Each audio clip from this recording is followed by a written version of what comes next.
위고비를 공짜로 맞을 수 있는 방법이 있다. 그게 뭐냐? 어차피 위고비의 성분은 GLP-1인데 이 GLP-1이 우리 몸에 이미 있으니 이 GLP-1을 잘 만들고 뇌에다 잘 전달할 수 있는 방법을 찾으면 사실상 공짜 위고비를 맞는 거나 다름이 없다. 그럼 어떻게 해야 되느냐? 저는 10,000명 이상의 다이어트 커뮤니티를 운영하고 있고요. 운동 강사들 대상으로 다이어트 강의를 하고 있습니다. 또한 다이어트 식단 브랜드 틴키토와 무설탕 한식 브랜드 제로밥상을 운영하고 있습니다. 다이어트가 어렵다고요? 제가 평생 날씬한 몸으로 살게 해드리겠습니다.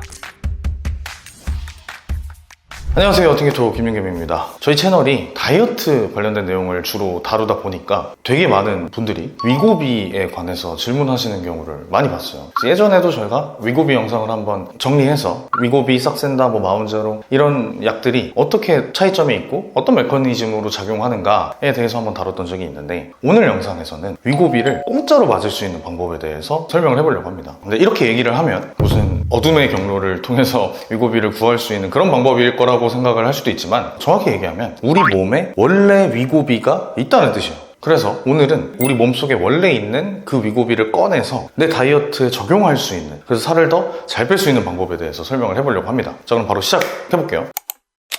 자, 일단 위고비를 사람들이 왜 맞고, 그리고 위고비가 어떤 작용을 통해서 살을 빼주는지에 대해서 먼저 설명을 해볼게요. 위고비의 핵심 물질은 GLP-1입니다. 이 GLP-1은 우리 몸에 원래 있는 호르몬이에요. 장에서 분비가 되고요. 이 호르몬이 하는 일이 크게 보면 두 가지예요. 하나, 식욕을 낮춘다. 포만감을 일찍 느끼게 하고 식욕을 낮추는 효과가 있고, 우리 몸에 원래 있는 기능이에요. 그리고 장 운동을 느리게 만든다. 장 운동이 느리면 어떻게 될까요? 음식물이 내 위 혹은 장에서 오래 머무니까 당연히 포만감이 오래 갈 수밖에 없을 것이고, GLP-1 자체가 식욕을 낮추기 때문에 덜 먹어요. 이건 또 무슨 말이냐면, 사실상 이 두 가지 효과를 통해서 우리가 위고비를 맞았을 때 얻는 효과는 간헐적 단식을 하는 것과 똑같다는 뜻이에요. 그래서 실제로 우리가 간헐적 단식을 할 때 살이 빠지는 가장 근본적인 이유는 인슐린을 분비하는 탄단지 자체가 안 들어와 버리니까 인슐린이 떨어지고 지방 분해가 촉진되고 걔네가 연소돼서 살이 빠지는 거죠. 그래서 다이어트 할 때 가장 효과적인 방법이 간헐적 단식이에요.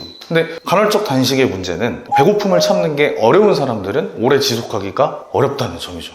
근데 또 누구는 간헐적 단식이 아무렇지도 않고 그래서 살을 되게 잘 빼는데, 누구는 간헐적 단식을 도저히 못하겠다는 사람들이 있잖아요. 그런 사람들이 아마 몸속에서는 이 GLP-1이 제대로 작동을 못하고 있을 확률이 높아요. 그래서 이 GLP-1, 즉 위고비를 맞았을 때 다이어트가 나는 효과는 결국에 얘랑 똑같다. 그래서 우리는 사실상 위고비를 굳이 안 맞아도 이 식욕이 저하되고 장운동이 떨어져서 간헐적 단식을 잘 할 수 있게 되는 이 상태만 만들면 위고비를 맞는 것과 동일한 효과를 얻을 수 있다, 이 내용입니다. 자, 그러면은 이 GLP-1이 우리 몸에 원래 있는 거라고 했는데 어디서 만들어지느냐, 이걸 봐야 됩니다. 여기 사람이 있다고 칩시다. 여기 몸속에 여러 가지 장기가 있겠죠. 그 중에서 이렇게 생긴 게 대장, 그리고 이 안에 꼬불꼬불꼬불 있는 게 소장, 그리고 더 중요한 게 여기에 뇌가 있어요. 결론부터 얘기하면 GLP-1은 이 장에서 만들어집니다. 그래서 이 장에서 만들어진 GLP-1이 장과 뇌를 이어주는 미주신경을 통해서 이 GLP-1이 뇌에다 신호를 보내가지고 식욕을 떨어뜨리는,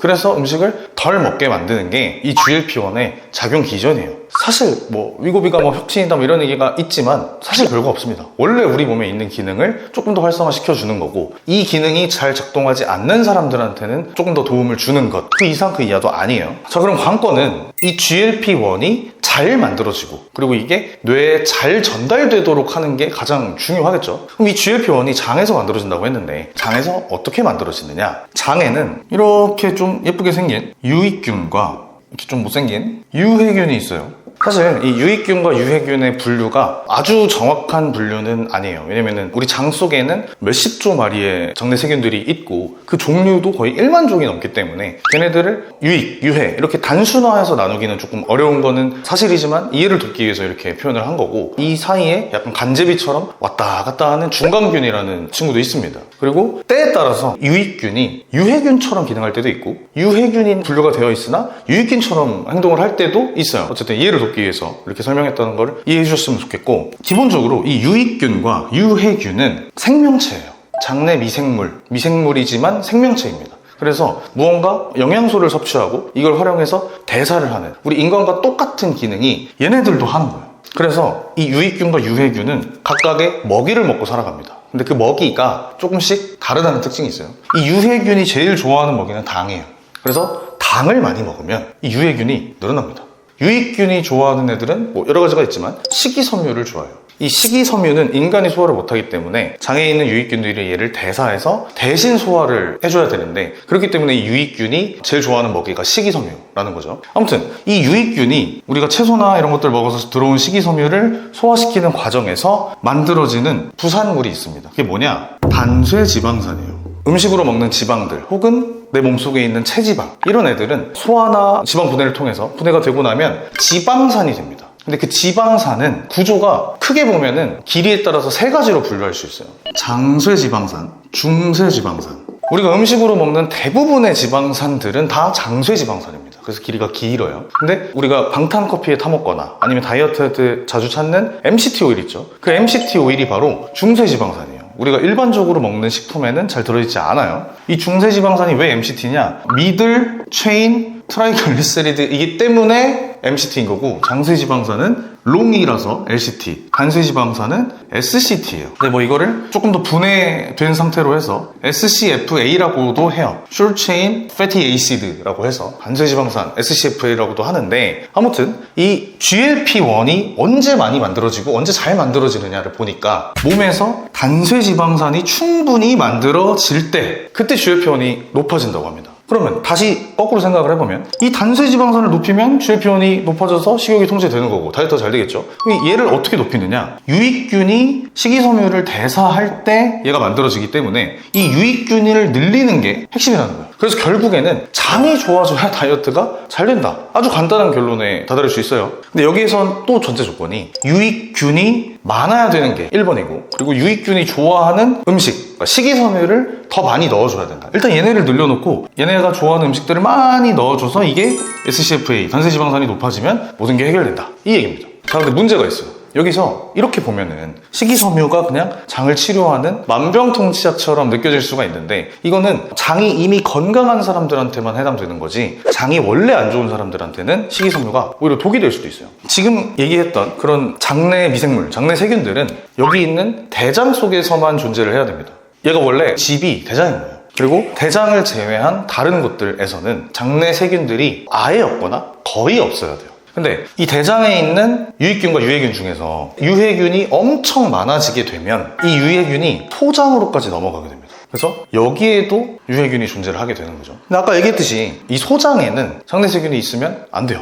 이렇게 소장에 장내세균이 많아진 상태를 우리는 소장내세균 과증식, 영어로 해서 SIBO, SIBO라고 합니다. 이런 사람들이 식이섬유를 먹으면 어떻게 될까요? 소장에 있는 유해균이나 유익균들이 이 식이섬유를 먹이로 삼아서 더 많이 증식을 하게 됩니다. 그러면은 원래 있어야 되지 않을 곳에 장내세균이 있는데 얘네가 점점 더 많아지면서 증상이 악화되게 되겠죠. 그래서 원래 장이 좀 안 좋은, 즉 뭐 가스가 차고 장 트러블이 있고 뭐 설사, 변비 이런 게 있는 사람들은 시보도 합리적으로 의심할 수 있으니 내가 만약에 시보가 있는 사람이라면 식이섬유는 오히려 피하는 게 좋다. 이렇게 생각을 해야 돼요. 그리고 더 이상 소장으로 장내세균들이 넘어가지 않도록 하는 조치가 필요한데, 그게 바로 일단 유해균을 먼저 줄이는 거예요. 그렇기 때문에 식이섬유가 무조건 만병통치약이 아니라 이미 장이 건강한 사람들에게 이 GLP-1의 효과를 극대화시켜주는 그런 수단, 혹은 장을 건강하게 만드는 수단이고, 이미 장이 안 좋은 사람들은 식이섬유를 오히려 피하고 유해균을 줄이는 선제 조치를 하는 게 핵심이다. 이렇게 이해를 하면 됩니다. 자, 그럼 이런 것도 알 수 있겠죠. 장이 원래 안 좋은 사람들은 다이어트가 안 될 수밖에 없다.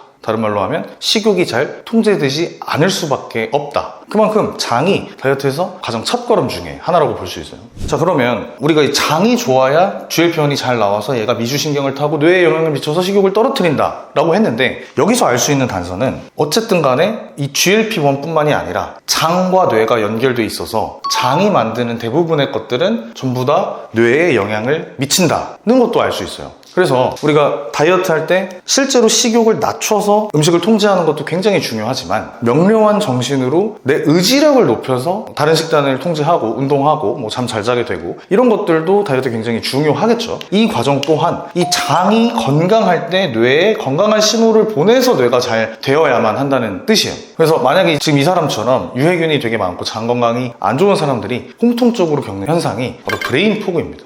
단어 그 자체의 뜻이 있는데 뇌에 안개가 낀 것처럼 머리가 멍하고 집중력이 떨어지고 명료한 정신을 유지할 수 없게 되는 상태를 브레인포그라고 해요. 의지력과 절제력이 높다는 뜻은 뇌가 굉장히 잘 활성화돼 있어서 순간순간마다 올바른 의사결정을 한다는 뜻이거든요. 맛있는 음식이 있어도 나 지금 다이어트 하고 있으니까 안 먹어야 돼 라고 판단을 하려면 뇌가 잘 기능을 하고 있어야 되는데 장이 안 좋아서 브레인포그가 생기면 그런 의사결정조차 못하게 되겠죠. 그래서 내가 어떤 식단을 해야 되는지 다이어트에 대한 방법론은 전부 다 알고 있는데 잘 지켜지지 않는 사람이라면 혹시 장 때문은 아닐까? 라고 생각해 볼 필요가 있는 거예요.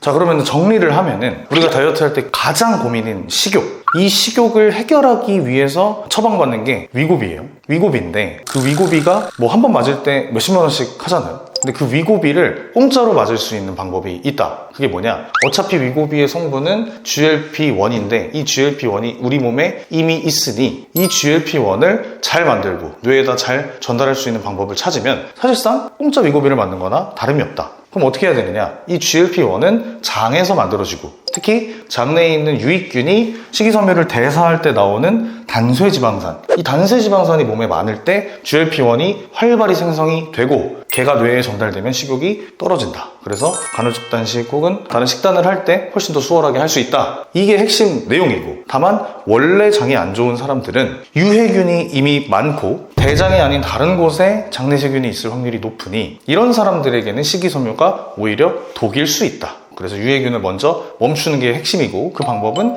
얘네가 좋아하는 당을 끊는 것이다. 이렇게 정리를 할 수 있을 것 같아요.